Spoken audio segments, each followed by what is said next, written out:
हमारे लोग जागृत हो।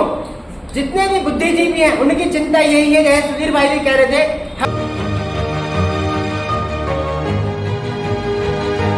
हमारे बच्चों का भविष्य क्या होगा। ये बहुत बड़ी चिंता है, बच्चों का भविष्य क्या होगा। हमारे बच्चों का भविष्य खतरे में है।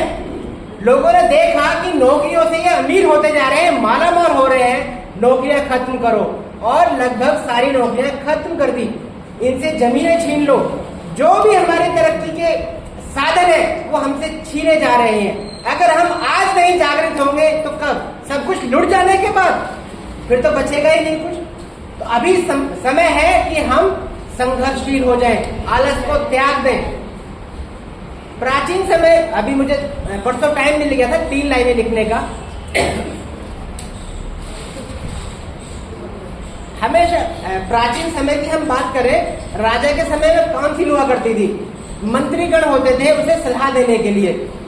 फिर बाद में मॉडर्न समय में भी यही हुआ। जैसे अगर हम प्राइम मिनिस्टर को भी देखें तो उसके पास भी काउंसिल होती है, मिनिस्टर्स का एक संघ है।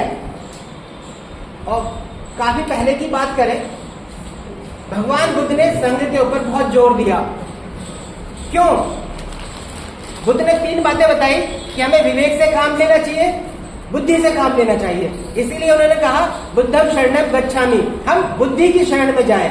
फिर कहा धम्मम शरणम गच्छामि, धम्म को किसने सही मायने में पहचाना है और इकट्ठा किया। वैसे किया तो बुद्ध धर्म में ही है, लेकिन हम उसे समझ नहीं पाए। आप अगर अभी एग्जाम्पल देखना चाहो तो इस चीज को सिखिज्म में अच्छे से अपनाया हुआ है। वो धर्म को मानते हैं। क्या है धर्म? उनकी किताब। क्या नाम है किताब का? राहुल, सिख धर्म की किताब का क्या नाम है? गुरु ग्रंथ साहिब। क्या है उसमें? उसमें जो उनके जो महापुरुष थे, या कोई भी, उनका नहीं, उन्होंने सबका लिया, जिसकी भी अच्छी बातें थी। अभी कुछ समय पहले बहुत चर्चा हो रही थी, यहाँ पर नहीं, व्हाट्सएप पे, और लोग कुछ आपस में एक दूसरे को बता भी रहे थे कि गुरु ग्रंथ साहिब के अंदर बहुत सारी जो वाणी है वो रविदास की, रवि साहब की वाणी है। तो उन्होंने रवि साहब की अच्छी बातों को लिया और अपनी किताब में लिख लिया। वो धर्म की बात हुई। फिर भगवान बुद्ध ने एक और बात कही थी, संघ, संघम शरणम गच्छामि, हम संघ की शरण में जाएं। संघ राजा के समय में भी होता था, मंत्रियों का संघ होता था, मंत्रियों से सलाह लेकर काम करता था। आज के समय में भी है। प्राइम मिनिस्टर अपने आप फैसला नहीं करता, वो जो उनका कैबिनेट है उससे सलाह करके किसी बात पे पहुंचते हैं कि हमें ये काम करना है। तो संघ का कितना महत्व है। आज हम सब लोग संघ हैं, और संघ के बिना कितना नुकसान हो रहा है। हम छोटी छोटी बातों को देखें, मेरे समाज का कितना, मतलब वो कहाँ जा रहा है। हमारे बहुत सारे बच्चे डिप्रेशन में हैं। एक वकील साहब बहुत अच्छे, करोड़ों के घर में रहते हैं, उन्होंने कई बार मुझे जिद करके बुलाया। फिर बाद में बेटी की शादी हुई, बेटी ने उनकी MBA किया, शायद 1.5-2 लाख रुपए वो सैलरी लेती है। जो दामाद है वो भी MBA करके किसी कंपनी में ही है, उसकी सैलरी भी इतनी है।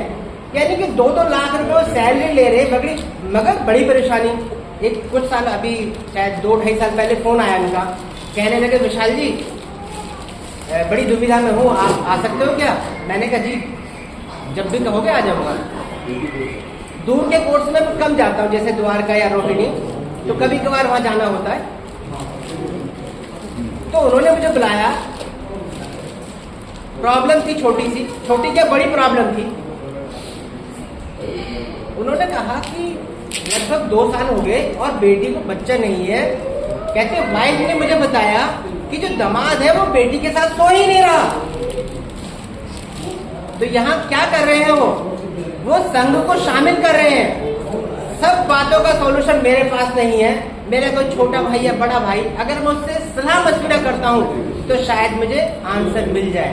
तो वही काम किया उन्होंने मुझसे सलाह ली। ये भी था कि हर किसी से बात नहीं कर सकता, मुझ पर विश्वास था तो मुझे बुलाया और बात की कि मैं क्या करूं।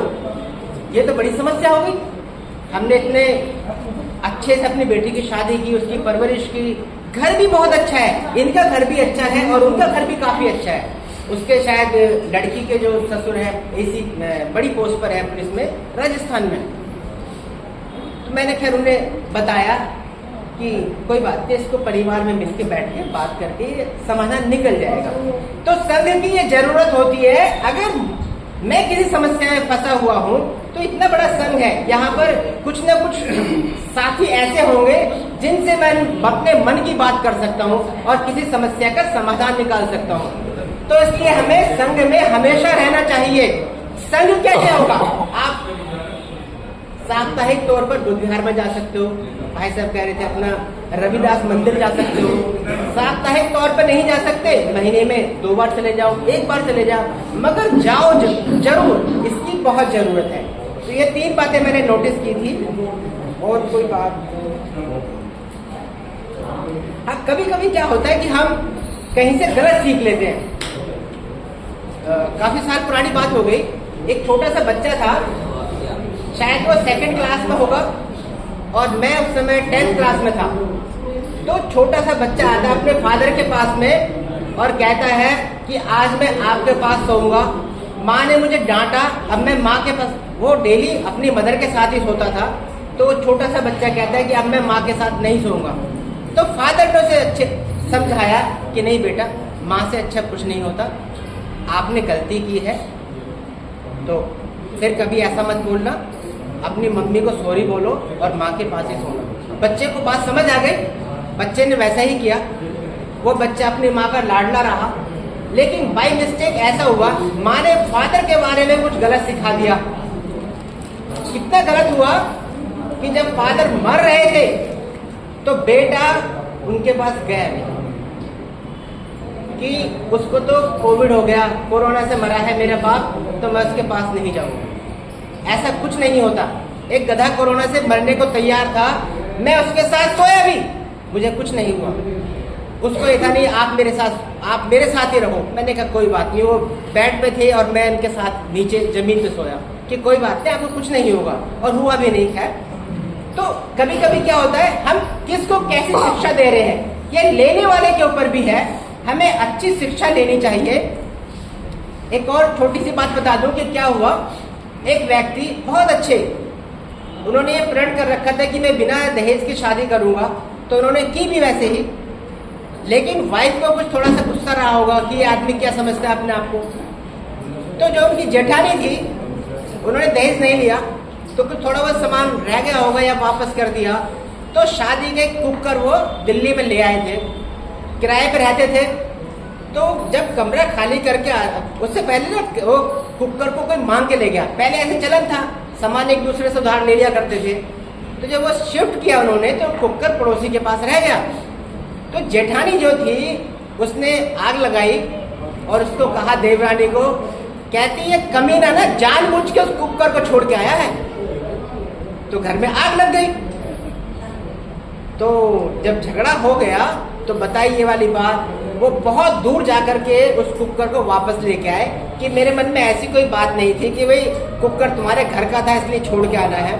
तो बात क्या है, कभी कभी हमारे आसपास कुछ ऐसे लोग होते हैं जो हमें गलत शिक्षा दे देते हैं, तो हमें वो शिक्षा नहीं लेनी चाहिए। हमारे चैनल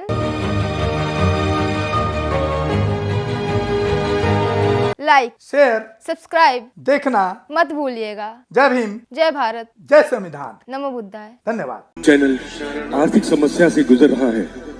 अगर आप बहुजन समाज में बाबा साहेब आम्बेडकर और तथागत बुद्ध की विचारधारा को अधिक से अधिक लोगों तक पहुंचाना चाहते हैं, तो हमें आर्थिक सहयोग प्रदान करें, ताकि हम अपने चैनल के माध्यम से देश विदेश में समता, बंधुता, एकता और संवैधानिक अधिकारों को ज्यादा से ज्यादा लोगों तक पहुंचा सकें। आप अपनी सहायता राशि नीचे लिखे खाते में जमा करा सकते हैं। खाता धारक गौतम रत्न, खाता संख्या 3169576865 IFSC कोड SBIN 0060336, बैंक भारतीय स्टेट बैंक। आप हमारे बैंक खाते का विवरण स्क्रीन पर भी देख सकते हैं। जय भीम, जय भीम। मैं गौतम रत्ना गौतम फिल्म्स प्रोडक्शन में आपका स्वागत करता हूं। आप हमारे प्रोडक्शन हाउस के अंदर अपना कैरियर बना सकते हैं as a film director, as a producer and actor and actress and editor and cinematographer also. अगर आपको फिल्म से रिलेटेड कुछ भी प्रोजेक्ट आपको बनवाना है तो हमारे पास में पूरा सेटअप है, जिसमें फिल्म कैमरा है, शूटिंग लाइट्स है और एडिटिंग है। सारा A to Z एक ही जगह पर आपको हमारे यहाँ पर मिल जाएगा। तो दोस्तों आप हमें कांटेक्ट कर सकते हैं हमारे नंबर्स पर 9810085714।